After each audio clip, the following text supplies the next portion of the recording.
కేంద్ర మంత్రి కిషన్ రెడ్డి మాట్లాడుతున్నారు. లైవ్ చూద్దాం. అత్యధికమైనటువంటి స్థానాలు గెలవాలనేటువంటి పట్టుదలతో ఈరోజు మా పార్టీ పూర్తి స్థాయిలో శక్తిని కేంద్రీకరించి ముందుకెళ్తాం.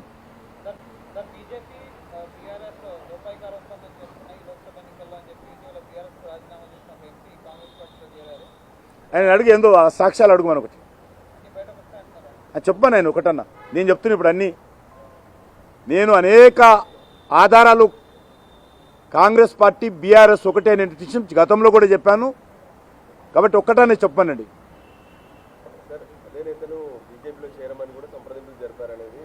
ఎవరైనా ఎవరు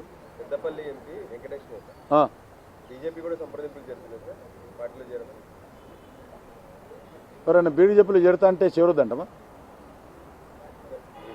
చేరొద్దంటమా అంటున్నాను. నాకు తెలియదు ఆయన సంగతిగా నేను చెప్తున్నాను. ఎవరైనా బీజేపీలో ఎవరైనా చేరుతామంటే ఎందుకు వద్దంటాం? డెమోక్రటిక్ పార్టీ మరి.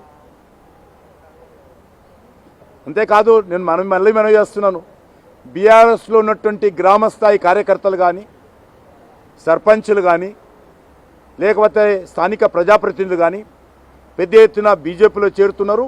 చేరాలని కూడా నేను పిలుపునిస్తా ఉన్నాను. బీఆర్ఎస్కు తెలంగాణలో భవిష్యత్తు లేదు. బీఆర్ఎస్ 10 సంవత్సరాలు కేసీఆర్ కుటుంబం చుట్టే తిరిగింది. కేసీఆర్ కుటుంబానికే సేవ చేసింది ప్రభుత్వం కానీ పార్టీ కానీ.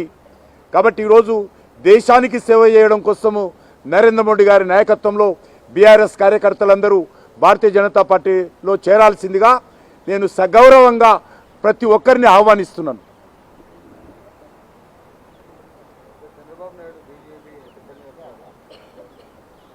నాకు తెలియదు, అది ఆంధ్రప్రదేశ్లో అడుగు.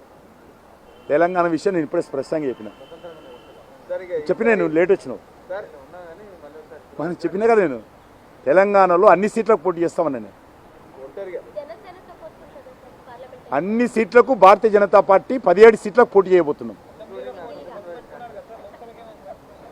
నేను చెప్పినాక మీరు ప్రశ్నగా నేను క్లియర్గా ఇచ్చినాక మీకు ఎందుకు ఇంకా 17 సీట్లు భారతీయ జనతా పార్టీ అభ్యర్థులు తెలంగాణలో పోటీ చేయబోతున్నారు. మెజార్టీ సీట్లు గెలవబోతున్నాం. ఇస్తా లిస్ట్ ఇస్తా కదా. లేట్ వచ్చినావు నువ్వు. నేను చెప్పాను రేపు పార్లమెంట్ బోర్డు రేపు ఎలక్షన్ కమిటీ మీటింగ్ ఉందని కూడా చెప్పాను. ఇక్కడనే తెలంగాణ ఎలక్షన్ కమిటీ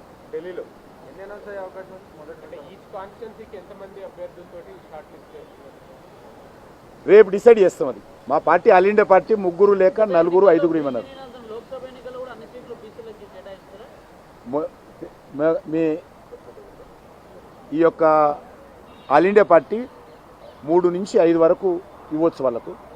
కాబట్టి రేపు దాని దిశలో షార్ట్ చేస్తాం. 3 నుంచి 5 మంది పేర్లు. ఇది నేను కాదు డిసైడ్ చేసేది. రేపు ఎలక్షన్ కమిటీ ఉంటుంది. రేపు ఎలక్షన్ కమిటీ మీటింగ్ ఉంటుంది.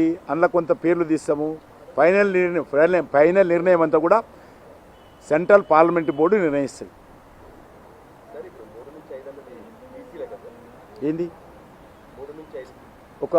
ఒక పార్లమెంటు నుంచి ఎంతమంది సీట్లు షార్ట్ లిస్ట్ చేస్తారని జరిగితే 3 నుంచి 5 వరకు చేయొచ్చు. ఆ రకంగా మా సాంప్రదాయం ఉంది పార్టీలో. రేపు డిసైడ్ చేస్తాం.